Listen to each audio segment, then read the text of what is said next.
মাত্র 30 টাকার টিকিট কেটে চলে আসলাম এই অরবিট প্লেসে। জায়গাটা কোথায় সব ডিটেলসে বলছি। প্রথমেই চলে আসলাম সেবকের একটা ধাবাতে। সকালের লাঞ্চটা আমি আর লালটু এখানে কমপ্লিট করে নিলাম। সেবকের কালী মন্দির ক্রস করে আমরা বেরিয়ে পড়লাম কালিম্পং এর উদ্দেশ্যে। গাইস বি কেয়ারফুল, এখানের রাস্তায় যখন তখন ধস নামতে পারে। আমাদের শহর থেকে জাস্ট 70 কিলোমিটার দূরে জায়গাটা অবস্থিত। আমরা পৌঁছে গেলাম সিকিম চেকপোস্টে। এই রাস্তাটা যেখানে গিয়ে শেষ হবে সেই জায়গাটায় ভিউ পয়েন্টটা অবস্থিত।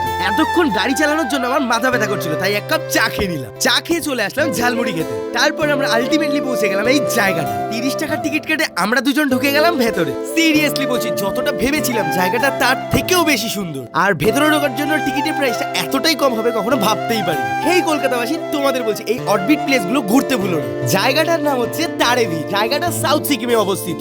ভ্রমণ প্রিয় মানুষদের জন্য জায়গাটা স্বর্গের সিঁড়ি। তোমাদের যদি ফুল ডিটেলস লাগে কিভাবে আসবে আমাকে ডিএম করো। এই জায়গায় তোমরা পাহাড়, মেঘ, জঙ্গল, নদী চারটাই পেয়ে যাবে।